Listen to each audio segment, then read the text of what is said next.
ओम नमः सिद्धेभ्यः। ओम नमः सिद्धेभ्यः। ओम नमः सिद्धेभ्यः। मंगलमय मंगल करन वीतराग में ज्ञान नमो तार जाते भई अरहंतादि महान कर मंगल करे हो महा ग्रंथ करन के काज जाते मिले समाज सब पावे निज शिव उपाय करते प्रथम कारण मंगल रूप विघ्न विनाशक सुख करन नमो शुद्ध संतप्त मानस शांत हो जिनके गुणों की गान में वे वर्धमान महान जिन विजरे हमारी ध्यान। आचार्य कल पंडित टोडरमल जी द्वारा रचित रहस्यपूर्ण चिट्ठी, इसके आधार से अपन चर्चा चल रही है। प्रश्न इसमें ये चल रहा था कि जो चौथे गुण स्थान वाला सुख है और केवली भगवान का सुख है, उन दोनों में क्या अंतर है।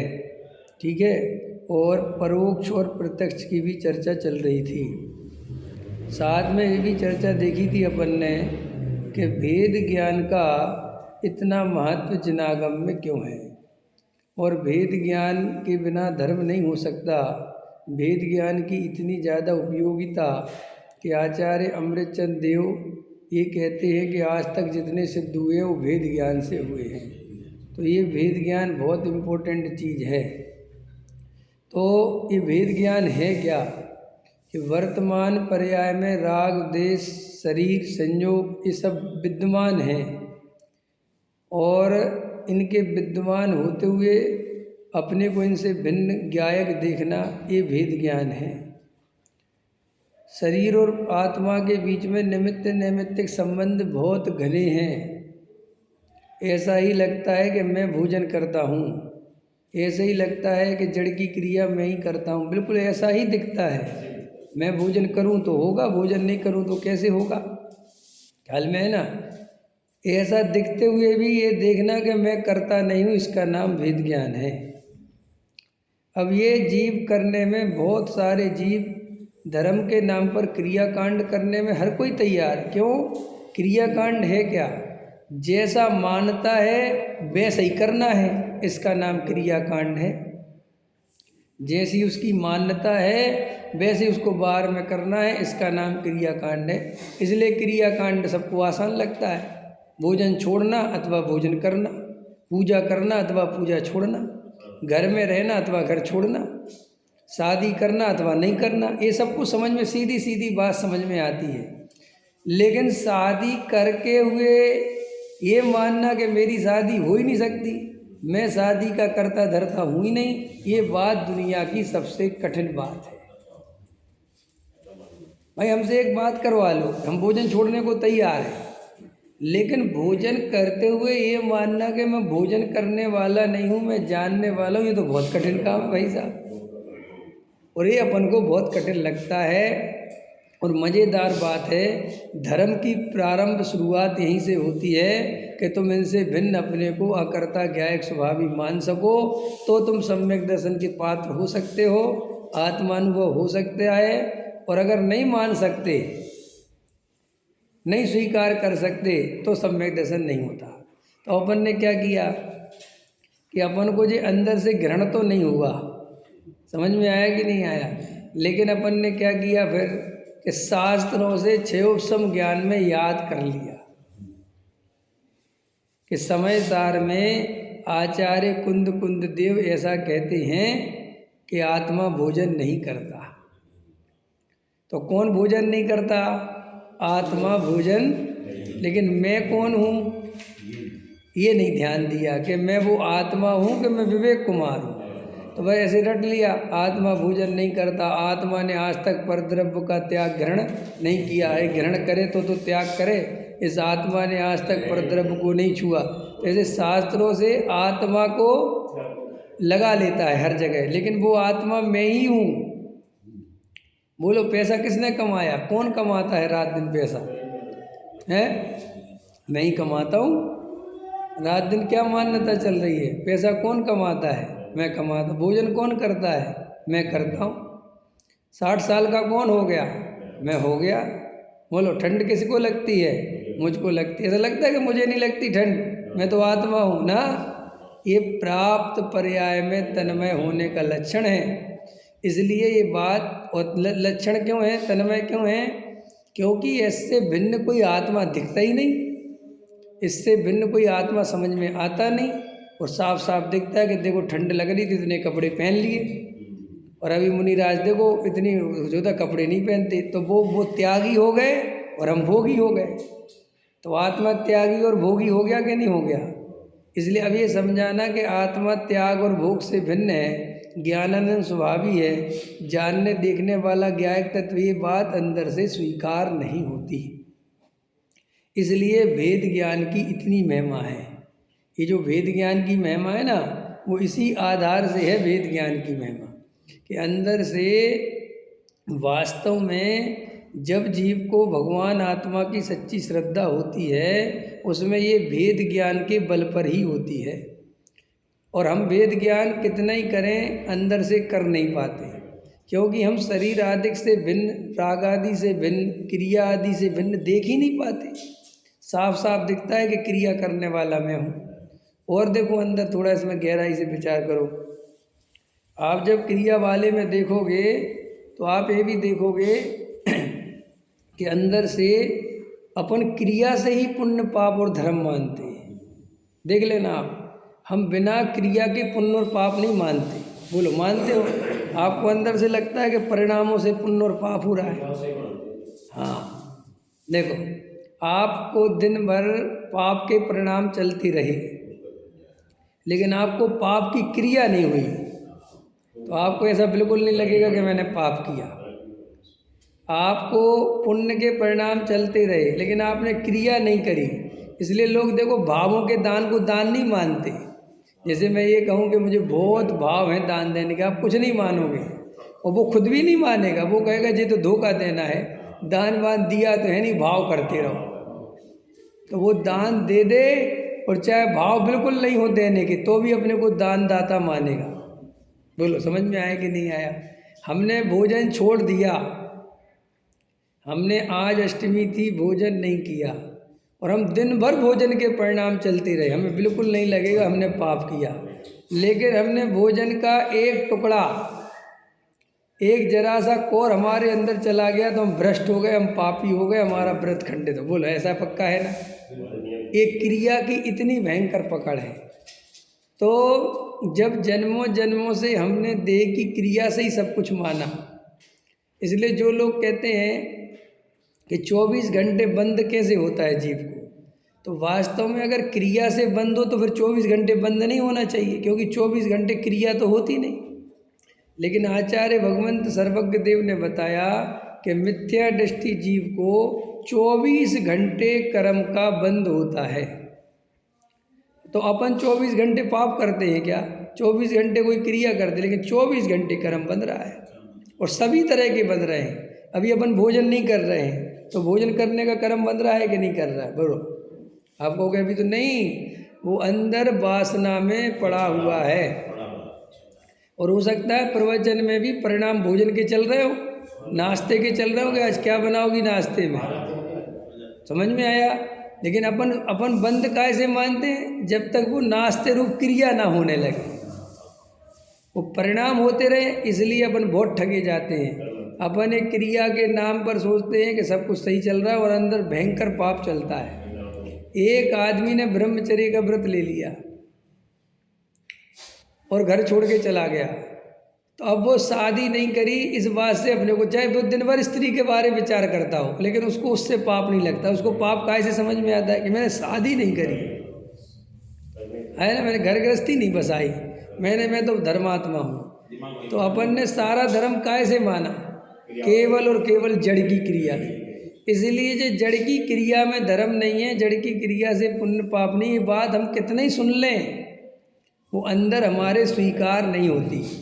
जैसे अभी आपसे कोई कहे या आप किसी से कहो कि जी हमारे पंडित जी साहब हैं और जो बहुत बढ़िया स्वाध्याय करते, अच्छा वो तो ठीक है, त्याग व्रत है कि नहीं, आया समझ में कि त्याग व्रत तो नहीं है, बस काय का धर्म, माने वो धर्म भी काय से चलेगा, त्याग व्रत से, क्रिया से। वो क्रिया नहीं तो वो धर्म भी नहीं। इसलिए अपन पूरे जीवन न परिणामों की चिंता करते हैं न अभिप्राय की चिंता, अभिप्राय की तो बिल्कुल ही नहीं करते। थोड़े परिणाम स्थूल होते हैं तो वे दिख भी जाते हैं कदाचित, और स्वाध्याय आदि सुने तो थोड़ा सोचे कि अरे परिणाम सही नहीं है ऐसा, लेकिन अंदर में मेरे अभिप्राय में क्या चल रहा है। मैं अपने को शरीर मानता हूँ, शरीर की क्रिया को अपना मानता हूँ, इसमें उपादेय बुद्धि पड़ी हुई है, पुण्य को भला मानता हूँ, धन में सुख बुद्धि पड़ी हुई है, इस तरफ तो हमारा विचार ही नहीं जाता। इसलिए अपन जिंदगी भर स्वाध्याय सुनते रहते हैं, सम्यक दर्शन नहीं होता। क्योंकि सम्यक दर्शन किस चीज़ का नाम है, अभिप्राय का। सम्यक दर्शन किस चीज़ का नाम है, अभिप्राय जो है ना उसका नाम है। और अभिप्राय हमारा क्या है, अंदर वो अभिप्राय किस चीज़ का भरा पड़ा है कि वो तो प्योर जड़ की क्रिया में उपादेय बुद्धि चल रही। पूजा किसने करी, मैंने करी, वो सब बिल्कुल जो। और सुनो, हम रोज़ स्वाध्याय में क्या सुनते हैं, मैं पूजा करने वाला नहीं, मैं जानने वाला। और अंदर में जाके गहराई में कभी विचार नहीं करते कि वास्तव में मैं जानने वाला हूँ, पूजा करने वाला नहीं। तो मान्यता वही पड़ी रहती है कि पूजा करने वाला, और सुनते क्या रहते हैं कि जानने वाला। और फिर 20 साल तक ऐसे ही क्रम चलता रहता है, और 20 साल बाद खड़े हो जाते हैं पंडित जी के सामने और कहते साहब हमें सम्य सन तो बहुत कठिन है, होते ही नहीं। कैसे होगा, तुम अभिप्राय तक पहुँचते ही नहीं, तुम वहाँ अंदर गहरा तत्व विचार करते ही नहीं कि मेरे अभिप्राय में क्या चल रहा है, तो कैसे सम्यक दर्शन होगा। तो अगर अपन गहराई से देखें तो रात और दिन जड़ की क्रिया में हमारी धर्म बुद्धि या पाप बुद्धि या पुण्य बुद्धि क्रिया में पड़ी है, जिसमें रियल में जड़ की क्रिया का कर्ता जीव बिल्कुल भी नहीं है। बोलो, अभी एक मित्र पूछ रहे थे ना कि भाई हम पानी छानते हैं तो जीवों की रक्षा करते हैं कि नहीं करते। बोलो बोलो, अपन ने पानी छाना तो जीव बचाए कि नहीं बचाए, बताओ, आप बताओ। ये सब अभी अपन यहाँ से पढ़ के बोल रहे हैं। अभी चरणानियों का ग्रंथ खोल लूँ मैं तो अब भी कहोगे साहब रक्षा करनी चाहिए जीवों की विराधना नहीं, अब भी कहोगे, आप कहोगे कि नहीं कहोगे। तो ये अंदर सही बात बताओ, तुम इसमें से किसकी श्रद्धा करके बैठे हो, बचाने की कि मैं नहीं बचाने वाला इसकी। बोलो, बचाने करके बैठे, इसका नाम मिथ्यात्व है। अब बोलो, अब ऐसी मान्यता रहे, सुनो ध्यान से, और वो साधु भी बन जाए तो भी वो मिथ्या दृष्टि रहेगा कि नहीं रहेगा, रहेगा ना। ऐसे अपन अनंत बार साधु बन के मिथ्या दृष्टि रहे, ऐसे यही तरीका था अपना मिथ्या दृष्टि रहने का। अपन ने यही मान्यता बनाई कि देखो मैंने जीवों की रक्षा करी, देखो मैंने पाप परिणाम छोड़ दिए, देखो मैं 24 घंटे सोत का भोजन, सोत की क्रिया, मेरा एक भी कोई आचरण नहीं होता ऐसा, बिल्कुल हम तो आगम के अनुसार क्रिया करते हैं। ये मान्यता बनी रही।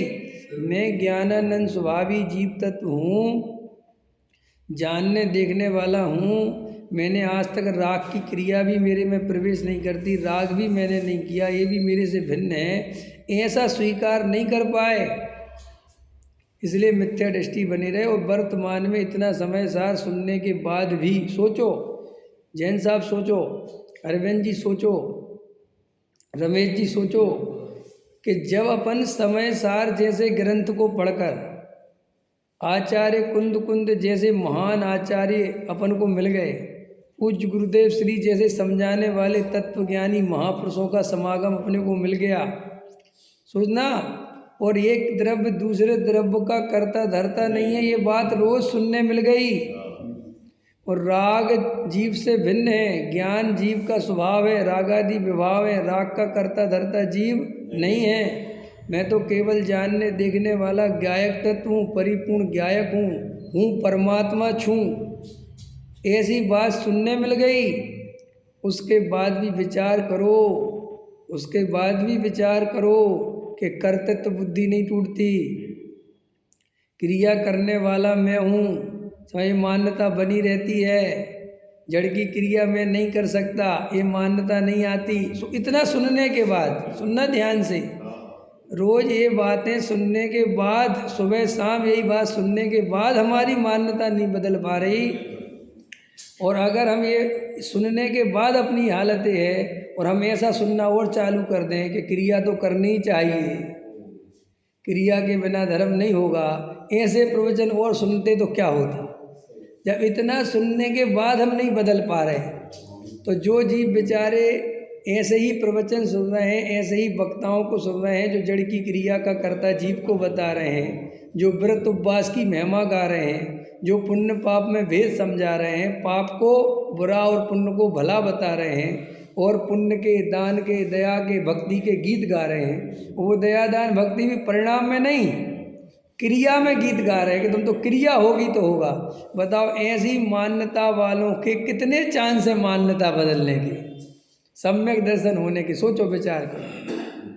चाहे वे तो साधु बन जाएं, चाहे वे तो महातपस्या करें, लेकिन विचार करो उनके सम्यक दर्शन का चांस कितना। जब हम जैसे जीव जो रात और दिन ऐसी प्योर आत्म तत्व की चर्चा सुन रहे हैं, प्योर भेद ज्ञान की चर्चा सुन रहे हैं, आचार्य कुंद कुंद देव, आचार्य अमृतचंद देव, टोडामल जी साहब, पूज्य गुरुदेव श्री और भी अनेक ज्ञानी महापुरुषों की सच्ची बात, प्योर तत्व की बात सुनने के बाद भी हमारी वो जड़ की क्रिया की मान्यता नहीं बदल पा रही, तो जो सुन ही रहे जड़ की क्रिया जो मान्यता ही जड़ की क्रिया वाली सुन रहे, तो उनकी मान्यता कैसे बदलेगी। विचार करना।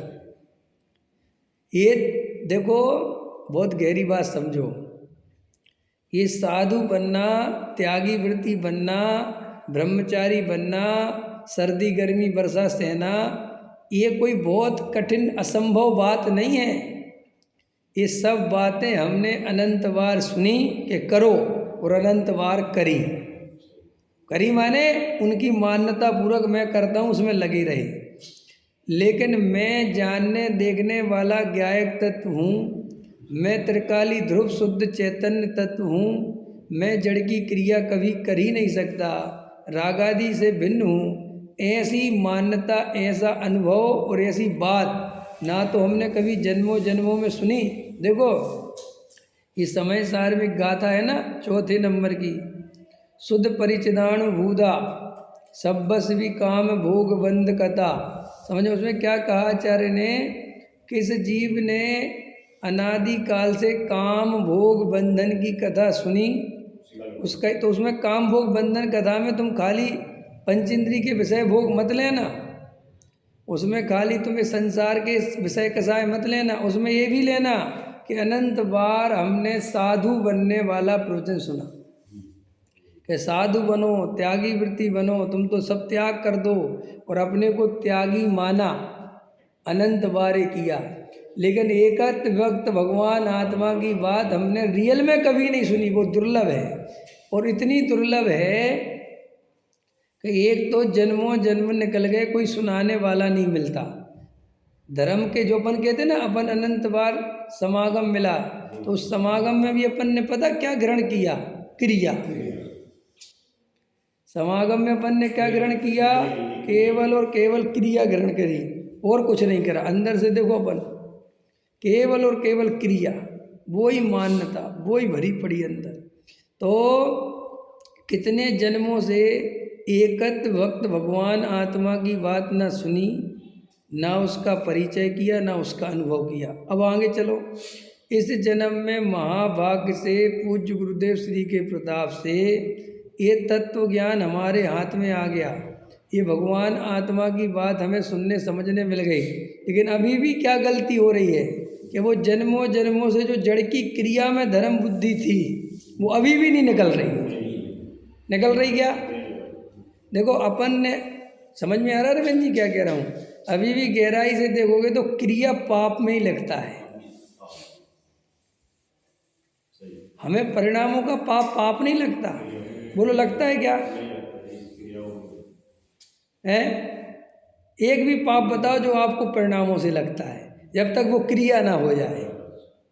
अपन मंदिर में आ गए, देखो क्रिया का कितना महत्व है। जैसे कोई श्री जी को उठा के रख ला और अपन ने ऐसे हाथ जोड़ लिए तो अपन को नहीं लगता कि अपन को विशेष पुण्य लगा होगा, लेकिन वो जिसने उठा के रखा उसको लगा होगा। देखो अंदर है ना क्रिया की कितनी पकड़ है, इसलिए वो क्रिया करने के लिए मरा जाता है जी। अपन कहते हैं कि कोई दम नहीं है क्रिया में, लेकिन तुम देखो जब मौका पड़ेगा हमारी सारी ताकत क्रिया में लगेगी। ये सबको स्वधर्मिंद बनना है, सबको जो राजा बनना है, सबको इंद्राणी क्या है वो मुकुट पहनना है, सब करना है। क्यों? कि वो सब स्वांग रख के उसको लगता है कि धर्म, पर अंदर परिणाम क्या चले। जैसे कोई स्वधर्मिंद बन गया और पूरे टाइम मानादिक का पोषण करता रहा, नगर में ख्याति फैल गई और एकदम आजकल तो और कितनी नौटंकियाँ होने लगी हैं, बढ़ती चली जा रही, बहुत ज़्यादा होने लगा। अब तो ऐसा होने लगा कि पूछो ही मत क्या क्या हो रहा है। अब तो दिखावा शोभा जितनी ज़्यादा, लेकिन एक बार बताओ हृदय पे हाथ रख के, वो इतना दिखावा शोभाजी कर रहा है, उसे अंदर से लग रहा है कि मैं पाप कर रहा हूँ?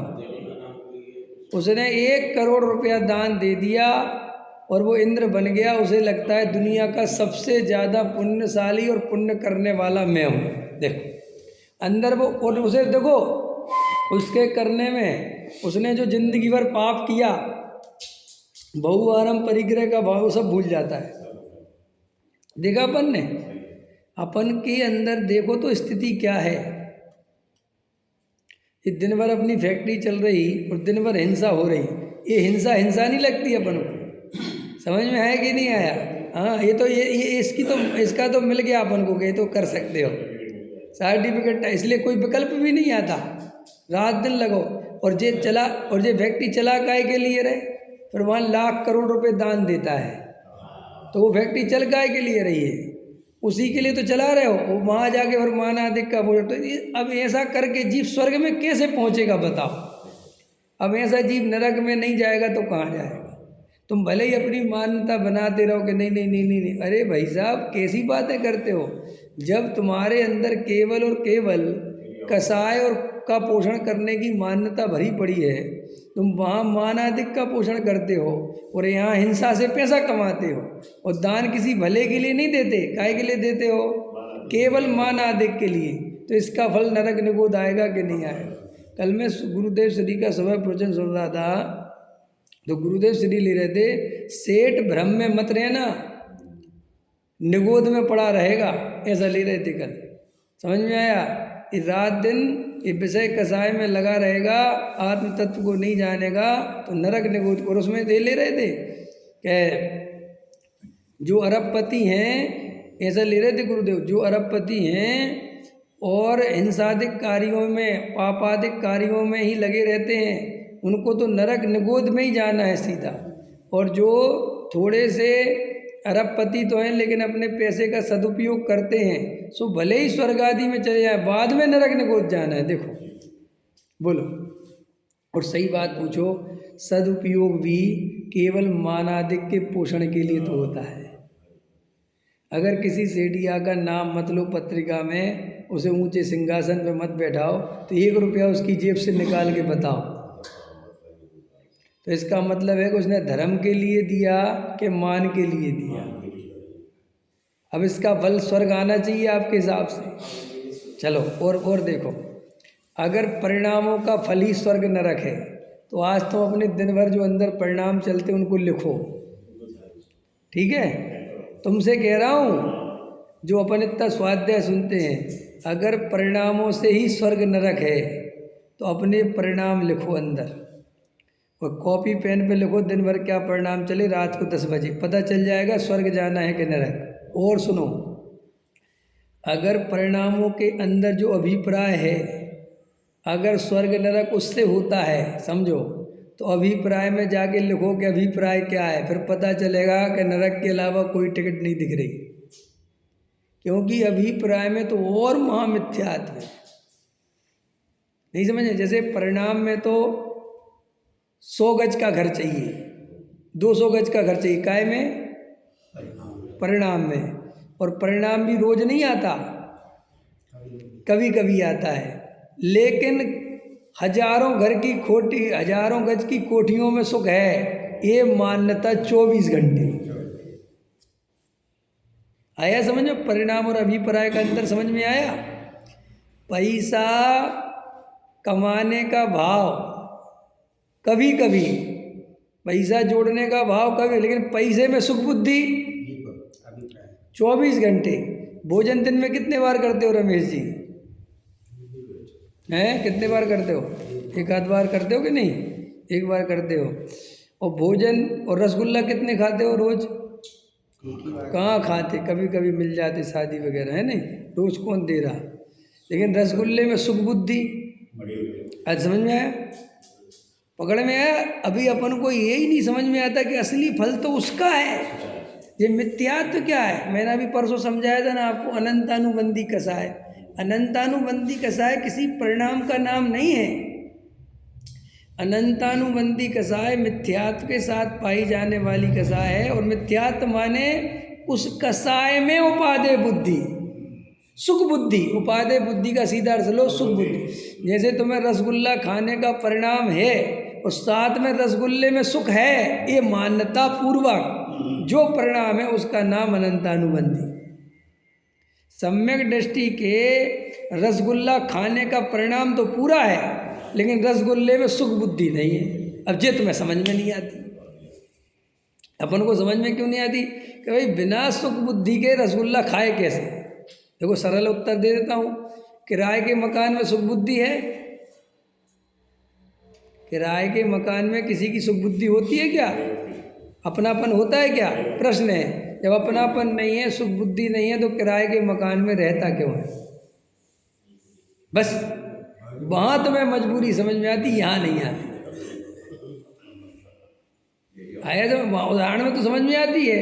अरे भाई यहाँ ये मजबूरी है कि वो अपने स्वरूप में रम नहीं पाता, स्थिर नहीं हो पाता, लेकिन अंदर में वो पर द्रव्यों में रंच मात्र भी सुख नहीं मानता। तो अपन को क्या लगता है? जी अच्छा धंधा है, पर द्रव्य में सुख मत मानो और भोगो बहुत। वो मान्यता क्रिया की इतनी भयंकर पड़ी है ना अपने अंदर, कि अपन को ऐसा लगता है कि ये क्या मतलब हुआ, सुख मानो नहीं और पंच इंद्रिय के विषय भोग में लगे रहो।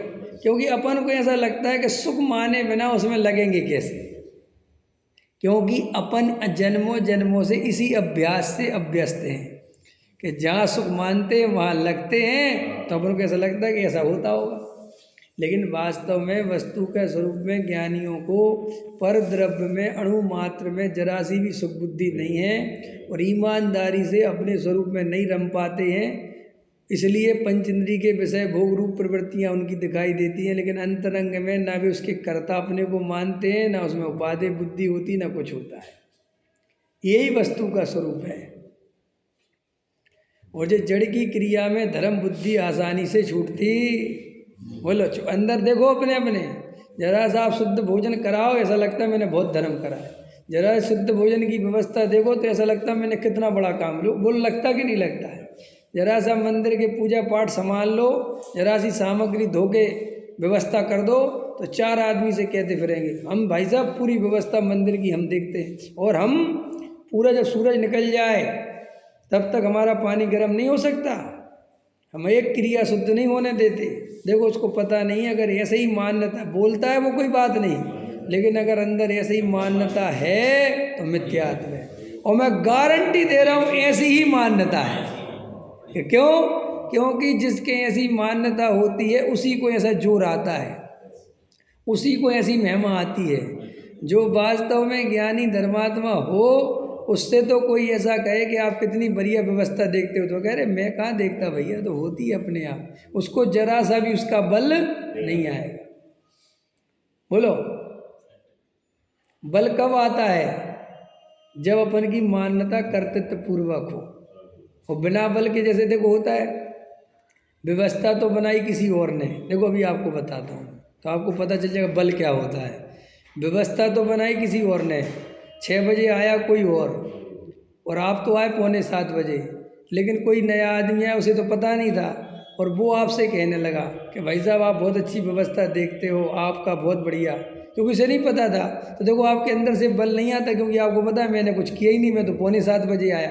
तो अगर ये नहीं साहब सब हो जाता है, लेकिन उसमें ही मन में चोर रहता है। उसमें ये नहीं कहता कि उसने किया, उसमें कहता है अरे सब हो जाता है, सब हो जाता है, सब मिल के कर लेते हैं साहब। ये क्यों नहीं कह रहा कि मैं तो लेट आता हूँ, करते तो ये है, लेकिन उसमें भी अपने को नंबर बचा लेता, अरे सब कर ले, बल नहीं आया ना।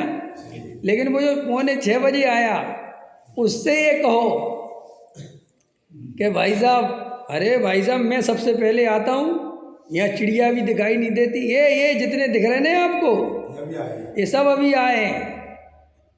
देखो तुरंत उसका कर्तृत्व आ गया। ये ऐसा चेक करना पड़ता है अपने कर्तृत्व बुद्धि, नहीं सब व्यवहार नए के खाते में जमा करके केवल और केवल मिथ्या दृष्टि बने रहोगे, कभी सम्यक दृष्टि नहीं हो पाएंगे। ये सब चेकिंग करनी पड़ती है, एक एक जगह चेकिंग करनी पड़ती है। देखो पहले तो ये स्थूल मिथ्यात्व छूटता है, फिर अंदर में जाके चेकिंग करनी पड़ती है। एक चेक पोस्ट नहीं है कि चलो हमने 2 को तो धोखा दे दिया, अरे भाई साहब वहाँ 50 हैं, कितने धोखा दोगे। ऐसे ही ये मिथ्यात्व का नाश करना कोई हंसी मजाक नहीं है। कहने को तो चिड़िया ने कर लिया, क्योंकि चिड़िया इतनी ज़्यादा बुद्धिमान नहीं थी जितने हम हैं। चिड़िया ने किसी को धोखा देने की नहीं सोची, जैसा स्वरूप समझा वैसा स्वीकार कर लिया। और हम हैं होशियार चंद, तो हम रात दिन, अरे पंडित जी ये तो व्यवहार से है, करना पड़ता है, जाना। अब नया वर्ष है तो कहीं तो जाएंगे, बोलो नया वर्ष होता है कुछ?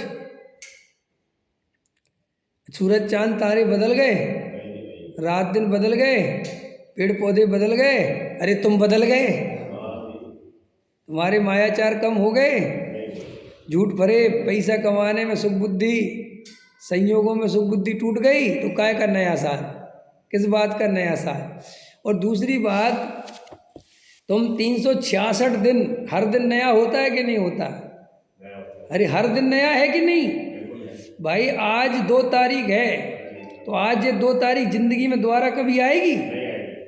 है कोई गणित तुम्हारे पास कि 2 तारीख दोबारा आ जाए? क्या बात करते हो, अगले में, अरे भाई साहब वो अगले महीने की 2 तारीख आएगी, वो 2025 जनवरी की 2 तारीख कभी लौट के नहीं आएगी।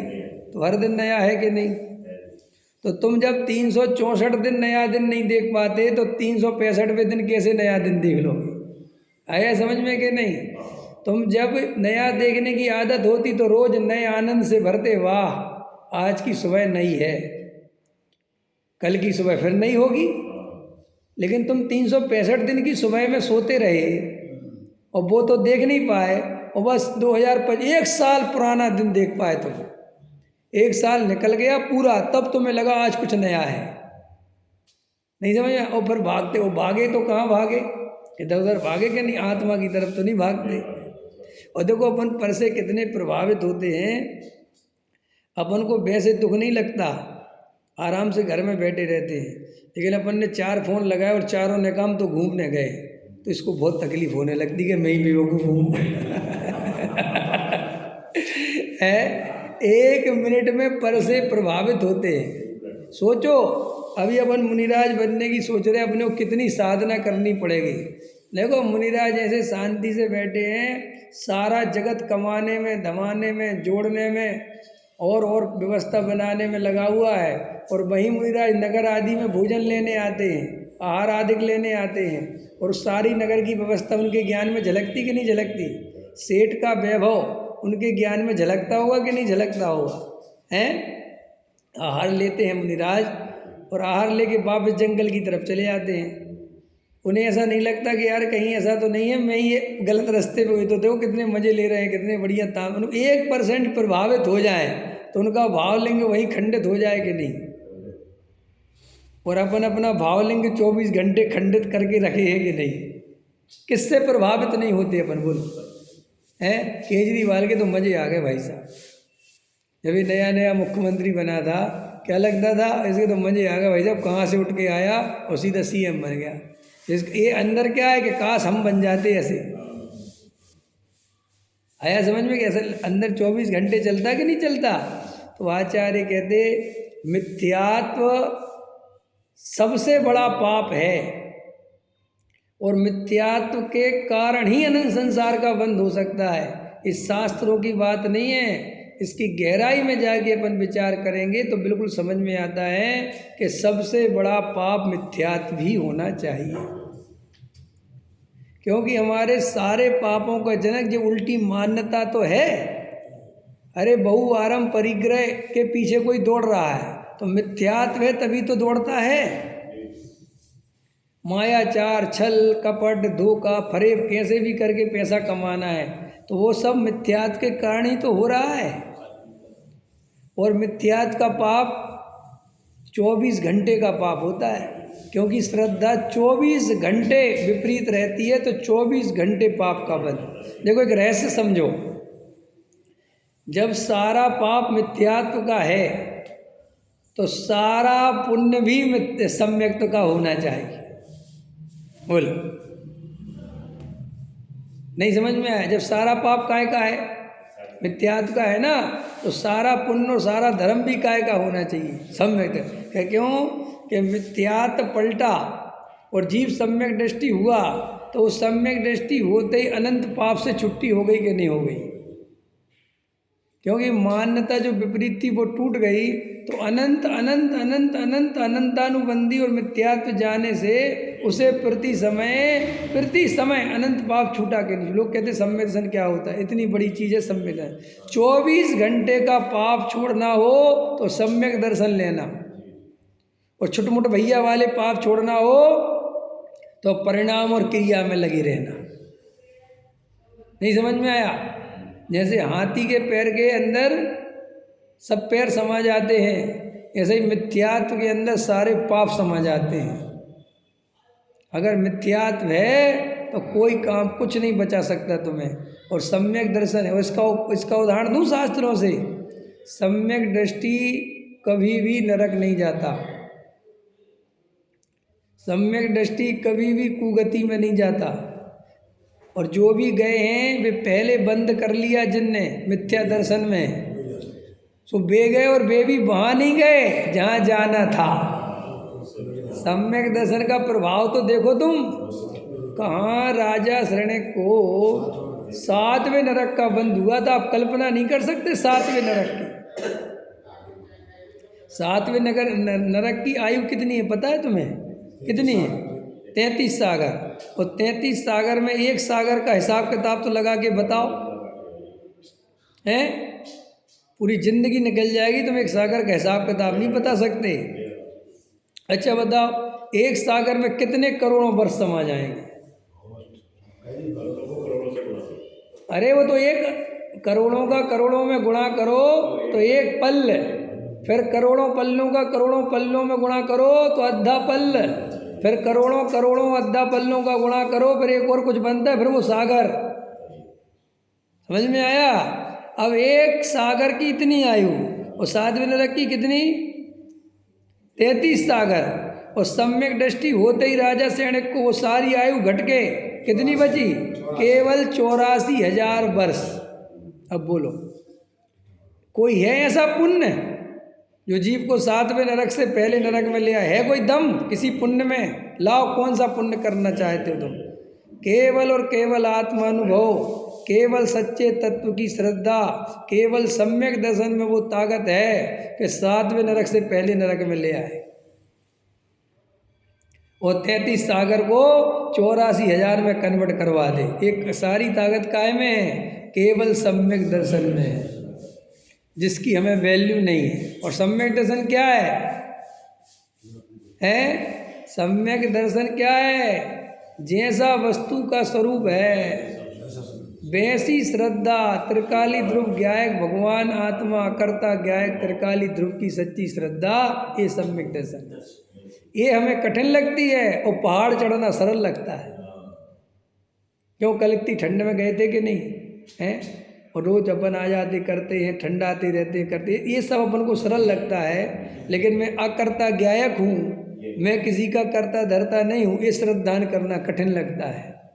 और जबकि असली धर्म ये है। तो अपन गहराई से विचार करें, शांति से बैठ के विचार करें तो समझ में आता है वास्तव में इस सम्यक दर्शन की कितनी महिमा है। लेकिन वो क्रिया बुद्धि होने से जड़ की क्रिया टूटती नहीं है। अंदर से मान्यता, सारा मान्यता क्रिया में धर्म क्रिया। इसलिए देखो दो तरह से समझो जैन साहब, क्रिया की बात समझो। दया दान पूजा भक्ति की क्रिया हो गए तो पुण्य मानता है, पंच इंद्रिय विषय भोग की क्रिया हो गए तो पापी मानता है। और सुनो गजब की बात, और व्रतशील संयम ब्रह्मचारी आदि की क्रिया हो गए तो अपने को धर्मात्मा मानता है। तीनों चीजें क्रिया पे डिपेंड है। ब्रह्मचारी अपने को पुण्यात्मा नहीं मानता, तो ब्रह्मचारी से मिलना तो अपने को धर्मात्मा मानता है। और सेठियों को मानता है वो पुण्यात्मा, जो दान देते हैं, मंदिर में पूजा पाठ करते हैं, तो वो मानता है कि जैसा कौन जीव है, पुण्यात्मा। और जो पांचों पापों में लगे रहते हैं उनको क्या मानता है? क्रिया रूप से पापी। ध्यान देना।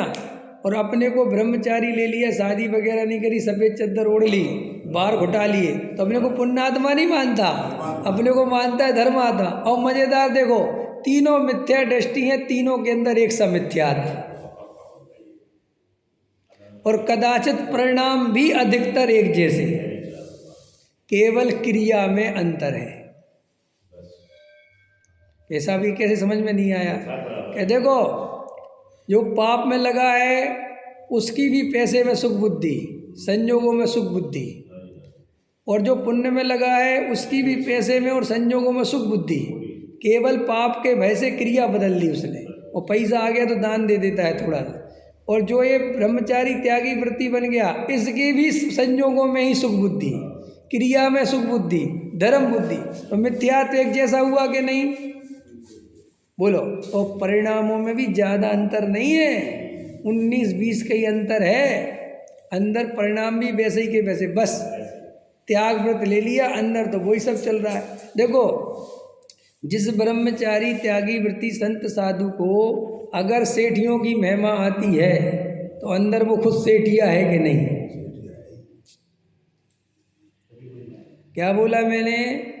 कोई ब्रह्मचारी त्यागी वृत्ति साधु है, मुनिराज है, और उन्हें सेठियों की महिमा आती है, उनका बहुमान करते हैं, तो वो अंदर से खुद सेठिया है कि नहीं?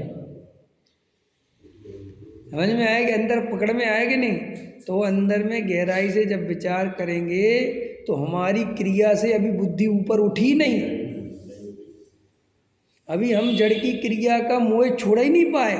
इससे कुछ नहीं होता, इसका कर्ता धर्ता मैं हूँ ही नहीं। बोलो, अगर मैं बिना चावल चढ़ाए दर्शन करूं, चावल नहीं लिए मैंने ऐसे ही दर्शन कर लिए, तो तुम्हें ऐसा लगेगा देखो ये ठीक नहीं है इनका ऐसा। लेकिन मैं जड़ की क्रिया का करता नहीं हूँ, तुम्हें नहीं दिखाई देगा, तुम्हें ये लगेगा कि इनने नहीं उठाए। एक एज लगेगा, ऐसा अंदर भाव आएगा कि चावल उठने की योग्यता नहीं थी, नहीं उठे, उसमें क्या दम है। लेकिन अंदर क्या लगता है कि देखो इनने नहीं उठाए, बिना चावल के दर्शन कर लिए। एक एक जगह अपन बताओ जहाँ अपन को अकर्ता भासता हो, बताओ एक जगह बताओ। आप विधान में आए और विधान में आपने धोती नहीं पहनी, तो किसने नहीं पहनी? मैंने नहीं पहनी। विधान में जो क्रिया हो रही और अपन ने नहीं करी, तो किसने नहीं करी? मैंने नहीं करी। बोलो। और लोग क्या कहते हैं हमारी परिणामों की विशुद्धि बनती है। भाई साहब, परिणामों की विशुद्धि बनती, हमें पता है, सही कह रहे हो तुम, लेकिन अंदर जो मिथ्यात्व चल रहा है उसकी चिंता कौन करेगा? हमने मान लिया परिणामों की विशुद्धि, ठीक बात है, लेकिन अंदर में जो मिथ्यात्व मान्यता विपरीत चल रही है वो कैसे बदलेगी? ऐसे तो ये भाव चला जाएगा। क्योंकि ऐसे ही हम परिणामों की विशुद्धि के लिए तो द्रव्यलिंगी साधु बन गए और परिणाम विशुद्ध हो भी गए, लेकिन अंदर में मैं परिणाम वाला, मैं विशुद्धि वाला, मेरे परिणाम बहुत अच्छे हैं, इनके परिणाम बहुत बुरे हैं, अपने परिणामों का एकत्व नहीं टूटा। आया समझ में? अभी परसों के स्वाध्याय में लिया था ना कि हमें अकर्ता का मार्ग समझ में नहीं आता, और अपन को पुण्य पाप और धर्म भी क्रिया से दिखता है ना, तो फिर क्रिया का कारण भी उपद्रव दिखता है।